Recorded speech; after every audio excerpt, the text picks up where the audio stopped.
السلام علیکم ورحمۃ اللہ وبرکاتہ۔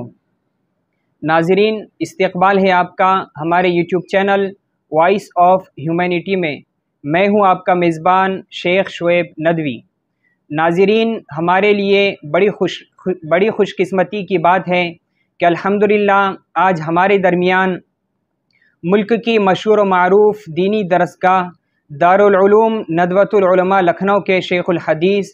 اور مدرسہ عربیہ فیض العلوم چندن جھیرا جالنہ کے ناظم اعلیٰ حضرت مولانا خالد صاحب ندوی غازی پوری دامت برکاتہم العالیہ آج ہمارے درمیان موجود ہے۔ ہم حضرت کی موجودگی میں حضرت کی خدمت میں چند سوالات عرض کریں گے اور ہم حضرت سے جانیں گے کہ آپ کی ان سوالات کے تناظر میں کیا رہنمائی ہے۔ ہم حضرت سے جانیں گے کہ ملک کے آج جو موجودہ حالات چل رہے ہیں، ملک میں ہر طرف ظلم اور بربریت کا ماحول بنا ہوا ہے، مسلمان ہر طرف سے پریشان کیے جا رہے ہیں اور جتنی دینی تنظیمیں ہیں، تحریکیں ہیں اور مسلم قائدین ہیں وہ بیک فٹ چلے جا رہے ہیں، ظالم کا مقابلہ کرنے کے لیے وہ تیار نہیں ہیں۔ تو ان حالات میں مسلمان کیا کریں؟ امت کی ترقی کے اسباب اور ذرائع کیا ہیں؟ ہم حضرت سے جانیں گے۔ السلام علیکم ورحمۃ اللہ وبرکاتہ۔ الحمدللہ رب العالمین والصلاة والسلام علی سید المرسلین وعلی آلہ وصحبہ اجمعین، اما بعد۔ یہ ملک جسے ہم ہندوستان، بھارت اور انڈیا کے نام سے جانتے ہیں، جہاں ہمارے اسلاف نے اس ملک کو بنایا ہے، سنوارا ہے اور اس کو ترقی دی ہے، آج ان کے آثار اس بات کے شاہد ہیں کہ انہوں نے اس ملک سے جو کچھ لیا اس کو یہیں پر لگایا، یہیں پہ صرف کیا، نہ وہ لوٹ کر لے گئے، نہ کسی اور خطے میں جا کر وہ بسے، بلکہ اس کو اپنا ملک سمجھا، اپنا وطن سمجھا، اور یہاں ان کے آثار سینکڑوں موجود ہیں جو اس بات پر شاہد عدل ہیں، اور یقیناً یہ ان کے خون پسینے کا مرکز سرچشمہ رہا۔ اگر یوں کہا جائے کہ بہا کر خون دل کی ہیں چمن آرائیاں ہم نے، بہا کر خون دل کی ہیں چمن آرائیاں ہم نے، گلوں کو مسکراہٹ دی انادل کو فغاں ہم نے، یہ برق و رعد کا باد صبا بھی دشمن جاں تھی، یہ برق و رعد کیا باد صبا بھی دشمن جاں تھی، مگر جوش جنوں میں رکھ دی طرح آشیاں ہم نے، یہ مہر و ماہ و اختر اور شفق کون و مکاں شاہد،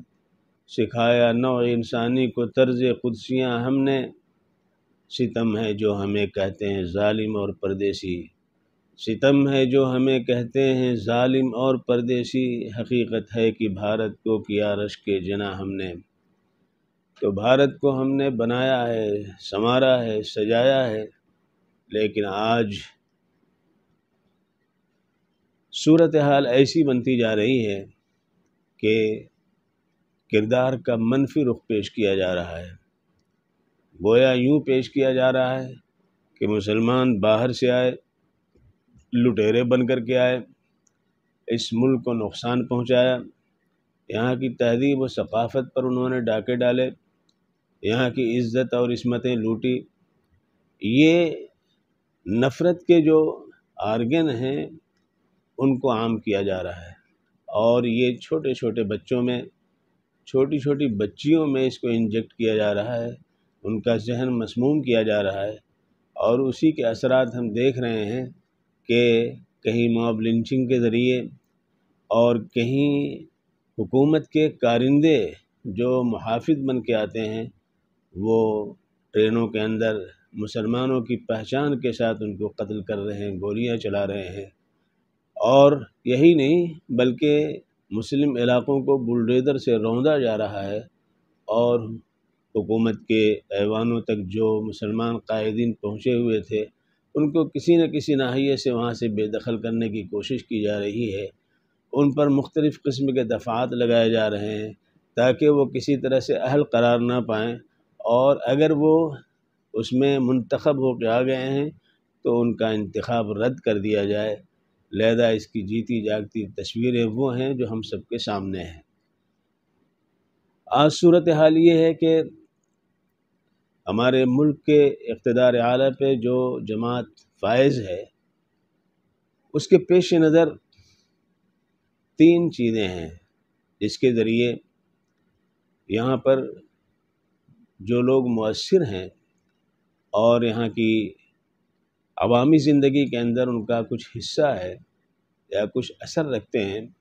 ان کو 3 طریقے سے بے دخل و بے اثر کرنے کی کوشش کی جا رہی ہے، اور خاص طور سے ٹارگیٹ مسلمان ہیں۔ نمبر 1 یہ کہ قانونی شکنجے کے ذریعے ان کو بے اثر و بے دخل کرنے کی کوشش کی جا رہی ہے۔ لہذا قانونی اعتبار سے ہمارے بہت سے معاصر ہیں جن کو روندہ جا رہا ہے۔ قانون کے دائرے سے بابری مسجد کا قضیہ سامنے ہے، اب جو ہے گیان واپی کی مسجد کو سامنے لایا جا رہا ہے، ادھر متھرا کی عیدگاہ کی بات ہے۔ یہ قانونی دائرے میں سپریم کورٹ میں لا کر کے اور اس کو جو ہے بے دخل کرنے کی، مسلمانوں کو بے دخل کرنے کی کوششیں کی جا رہی ہیں۔ اسی طرح سے ED کے ذریعے یا اور دوسرے جو شعبے ہیں جن کے ذریعے حکومت جو ہے کسی پر ہاتھ ڈالتی ہے، بے اثر کرتی ہے اور خاموش اور ساکت ہونے پہ مجبور کرتی ہے، اس کے ذریعے خاص طور سے مسلمانوں کو، مسلم قائدین کو، یا جو لوگ ایسے تھے جو سرمایہ دار تھے، کچھ کر سکتے تھے، ان کو جو ہے گرفت میں لایا جا رہا ہے۔ تو قانونی اعتبار سے گویا کوشش کی جا رہی ہے۔ دوسرا جو ہے وہ سڑک کا اہنسا ہے۔ دوسرا جو چیپٹر ہے ان کے سامنے جس کے ذریعے وہ اپنا کام انجام دے رہے ہیں وہ سڑکی اہنسا ہے، یعنی روڈ پر ماب لنچنگ کرنا، پکڑ کے جو ہے جلا دینا، گاڑیوں کو جلا دینا، گویا کہ قانون اپنے ہاتھ میں لینا، اور یہ عوامی انداز میں کیا جا رہا ہے تاکہ عوام میں نفرت بڑھے اور وہ حکومت جو ان کی پشت پناہی کر رہی ہے اس کی محبت میں اضافہ ہو۔ اور یہ کام بڑے پیمانے پہ کیا جا رہا ہے اور اس کی کوششیں کی جا رہی ہیں، تو یہ دوسرا ہے جو جس کے ذریعے وہ ایسا کرنے کی کوشش کرتے ہیں۔ اور تیسری بات جو ہے اس سلسلے میں وہ یہ ہے کہ مسلمانوں کو دین سے دور کرنے کی جو بھی ترکیبیں ہیں وہ کی جائیں، ارتداد کی راہ ہموار کی جائے۔ اسکولوں کے اندر نصاب کو تبدیل کیا جا رہا ہے، کر دیا گیا ہے۔ اب مسلمان بچوں کے ساتھ سامنے آرتی کی جا رہی ہے، آگ جلائی جاتی ہے اور ان کے سامنے ان کو جو ہے ٹیکا لگایا جاتا ہے۔ چھوٹے چھوٹے بچے ہیں جو اسکول میں جاتے ہیں پڑھنے کے لیے، تو ان کے ساتھ یہ سارے معاملے کیے جا رہے ہیں تاکہ ان کے دل سے ایمان نکل جائے، اسلام کا اثر ان پہ باقی نہ رہے، اور ساتھ ساتھ وہ کفر سے ان کے اندر جو نفرت ہونی چاہیے وہ باقی نہ رہے۔ تو اس ناحیے پر کوششیں ہو رہی ہیں، اور یہ بھی ناظرین کو ذہن میں بات رکھنی چاہیے کہ اسلام کے لیے یہ کوئی نئی بات نہیں ہے، اور جب کوئی نئی بات نہیں ہوتی ہے تو اس کا کوئی خاص اثر نہیں ہوتا ہے۔ یہ تو شروع سے ہوتا چلا آیا ہے۔ جناب محمد الرسول اللہ صلی اللہ علیہ وآلہ وسلم کی ذات گرامی کے ساتھ کیا کچھ نہیں کیا گیا ہے۔ ماب لنچنگ تو سب سے پہلے حضور کے ساتھ ہوئی ہے، یعنی جب اللہ کے رسول صلی اللہ علیہ وسلم اپنے گھر میں موجود ہیں، فرودگاہ میں موجود ہیں، اور قریش نے سارے قبائل کے نوجوانوں کو جمع کر کے آپ کے گھر کا محاصرہ کیا ہوا ہے، ہر ایک کے ہاتھ میں ننگی تلواریں ہیں، اور یہ طے ہوا ہے کہ محمد الرسول اللہ صلی اللہ علیہ وآلہ وسلم جس وقت وہ نکلیں گھر سے تو بیک وقت ہر ایک حملہ کرے اور اس ہجومی تشدد کے نظر وہ ہو جائیں، ختم ہو جائیں، تاکہ بنو ہاشم کسی بھی شکل میں ان سے کوئی دیت کا مطالبہ نہ کر سکیں، قصاص نہ لے سکیں۔ تو ماب لنچنگ جو آج یہ کی جا رہی ہے آج سے نہیں، یہ تو پہلے دن سے ہوتی رہی ہے، یہاں تک کہ غزوہ احد کے موقع پر حضرت یمان کے ساتھ یہی ہوا اور وہ شہید کر دیے گئے۔ تو یہ چیزیں ہوتی رہی ہیں، لیکن اسلام کی راہ کو یہ چیزیں نہ روک سکی ہیں اور نہ روک سکتی ہیں۔ اسلام بڑھتا چلا جائے گا۔ سن 1970 میں کینیڈا کے اندر ہیوسٹن میں ایک چھوٹا سا کمرہ تھا جس میں نماز لوگ پڑھ لیتے تھے، جو 2-4-10 مسلمان تھے وہاں، آج اسی ہuston کے اندر 300-350 مساجد ہیں اور بڑی بڑی شاندار مسجدیں بنی ہوئی ہیں۔ یہ سب اللہ تبارک و تعالیٰ کا فضل سے ہو رہا ہے۔ تو اسلام تو جا رہا ہے، اسلام کی فطرت میں قدرت نے لچک دی ہے، اتنا ہی وہ ابھرے گا جتنا کہ دباؤ گے۔ لہذا ہم تو یہ کہہ رہے ہیں کہ یہ بھی اللہ کی طرف سے ایک انعام ہے کہ اسلام کے نام پر مسلمانوں کے ساتھ جو رویہ اس حکومت نے یا اس ملک میں 70 سال سے اختیار کیا گیا ہے، اس کی بنیاد پر یہاں مسلمان ہیں، کلمہ پڑھ رہے ہیں، نمازیں پڑھ رہے ہیں، اللہ سے مانگ رہے ہیں، مدارس قائم ہوتے جا رہے ہیں، مسجدوں کی تعمیرات کا سلسلہ جاری ہے۔ یہ اگر عقل مند ہوتے، مسلمانوں کے ساتھ معاملہ اچھا کرتے، تو شاید مسلمانوں کا ایک بڑا طبقہ ان کے زیر اثر ہو کر کے اسلام سے دور ہو جاتا، لیکن ان کے تشدد نے اسلام پر قائم رہنے کی راہ ہموار کر رکھی۔ لہذا یہ جو مناظر ہیں، یہ سارے مناظر اس بات کے دلیل ہیں کہ مستقبل ہمارا ہے، مستقبل ہمارا روشن ہے، ہمارے سامنے منزل ہے، کسی کے سامنے منزل نہیں، منزل ہمارے سامنے ہے۔ اگر ہم کام آ گئے تو شہید ہیں اور بچ گئے تو غازی ہیں۔ اس فکرے کے ساتھ نئی نسل کو تربیت ہونی چاہیے اور ان کو یہ سمجھانا چاہیے کہ جہاں رہو مسلمان بن کر کے رہو۔ کیا ہوگا؟ بہت ہوگا، مار دیے جاؤ گے، لیکن تم ہمیشہ حقیقی زندگی پانے والے بن جاؤ گے، اور اگر تم بچو گے تو اسلام کی خدمت کے لیے تم اپنے آپ کو وقف کرنے والے ہوگے، تمہارے اجر و ثواب میں اضافہ ہوتا رہے گا۔ لہذا ہم یہ ناظرین کو، سامعین کو یہ پیغام دیتے ہیں کہ ان حالات میں نہ پریشان ہونے کی ضرورت ہے، نہ گھبرانے کی ضرورت ہے، نہ دہشت زدہ ہونے کی ضرورت ہے، اس لیے کہ رسی لگام تو اللہ کے اختیار میں ہاتھ میں ہے، کسی اور کے ہاتھ میں نہیں ہے۔ فرعون اٹھا اور وہ کیچڑ میں ڈبو کر کے مار دیا گیا پانی میں، نمرود اٹھا، ایک مچھر نے اس کا قصہ تمام کر دیا، شداد اٹھا، زمین دھنسیوں گرتا چلا گیا، قانون اٹھا اور اپنے مال و منال کے ساتھ زمین میں دھنسا دیا گیا، حامان اٹھا اور ٹاور بنایا اللہ کی ذات پر نشانہ لینے کے لیے، نہ وہ ٹاور رہا نہ حامان رہا۔ آج کل کی یہ جو فرائض اور آج کل کے یہ نماردہ اور آج کل کے یہ ظالم، ان کا یہی ہونے والا ہے، ان کے ساتھ یہی نتائج ہیں جن کو ان کو بھگتنا پڑے گا۔ اللہ تبارک و تعالی مسلمانوں کو ہوش کے ناخن دیں، صبر و شکیبائی کے ساتھ زندگی گزارنے کی توفیق عطا فرمائیں۔ لہذا نہ گھبرانے کی ضرورت ہے، نہ دہشت زدہ ہونے کی ضرورت ہے، اپنے کام کرتے رہیں۔ اور وہ جو اسوہ حضرت موسیٰ علیہ نبینا علیہ السلام کا، جب قبطیوں نے بنی اسرائیل کو تمام عہدوں سے معزول کر دیا اور ان کی شہریت چھین لی اور ان کو ایک کیمپ میں رہنے پر آمادہ کر دیا، انہوں نے ظلم و ستم وہ سہتے رہے۔ حضرت موسیٰ علیہ السلام آئے، ان سے کہا کہ پہلے بھی ہم ظلم سہتے رہے اور آپ کے آنے کے بعد کیا کریں ہم؟ انہوں نے کیا کہا؟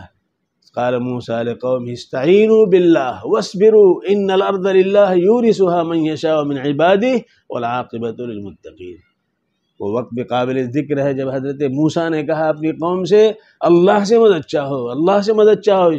اور صبر سے کام لو، یاد رکھو یہ زمین اللہ کی ہے، وہ جسے چاہتا ہے وارث بناتا ہے، اس سے لے لیتا ہے، لیکن انجام کار جو ہے وہ پرہیزگاروں کے لیے ہے، ایمان والوں کے لیے ہے، لہذا اس پر وہ قائم رہے۔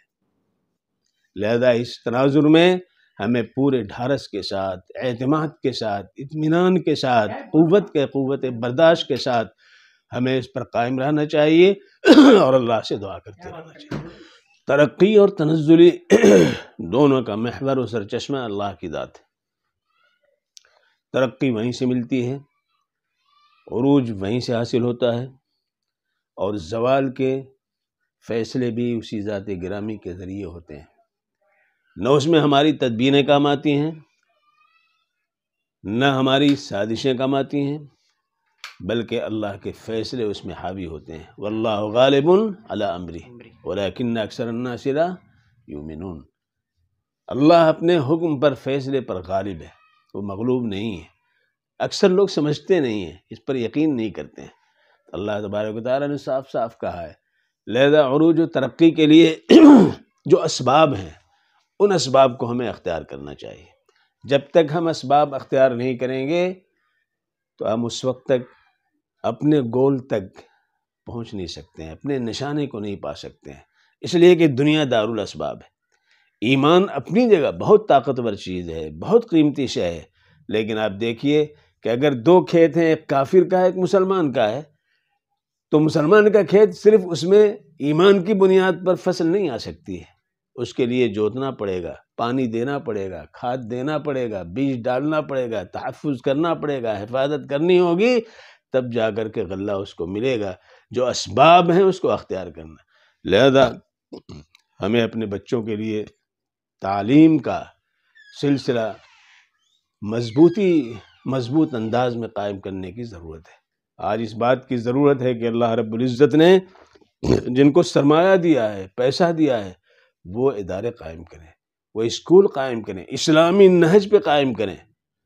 بچہ ایسا پڑھے، گنتی پڑھے، 1 2 3 4 5 اگر پڑھتا ہے تو 5 نمازوں کا تصور اس کے ذہن میں آ جائے، 1 2 3 4 کہتا ہے تو 4 پاکیزہ کتابوں کا احساس پیدا ہو جائے، 10 تک پہنچتا ہے تو عشر مبشرہ کو وہ جان لے، 100 تک جاتا ہے تو اللہ رب العزت کے اسماء الحسنی اسے یاد ہو جائے۔ اگر اس تناظر میں ان چھوٹے بچوں کو اگر ہم پڑھا دیں تو انشاءاللہ کل وہ ایک بڑے عالم کے مقابلے میں زیادہ طاقتور ثابت ہوں گے، اس لیے کہ ان کے پاس زبان بھی ہوگی، انگریزی بھی ہوگی، مراٹھی بھی ہوگی، ہندی بھی ہوگی، اور ساتھ ساتھ اس تناظر میں سب سے واقف بھی ہوں گے۔ کام کرنے کی ضرورت یہ ہے، ہمارے جو سرمایہ دار ہیں، اہل علم ہیں، اہل عقل و دانش ہیں، ان کو اس طرف توجہ کرنے کی ضرورت ہے کہ یہ ملک ابھی بھی موقع ہے کہ ہم ان سب چیزوں سے فائدہ اٹھائیں اور ایسے مراکز قائم کریں، اور جب ہمارے بچے پڑھیں گے، آگے آئیں گے، اللہ نے ان کو صلاحیت دی ہے اور یہ آگے بڑھیں گے تو انشاءاللہ چھا جائیں گے، اور ان کی خدمات کو فراموش نہیں کیا جا سکتا۔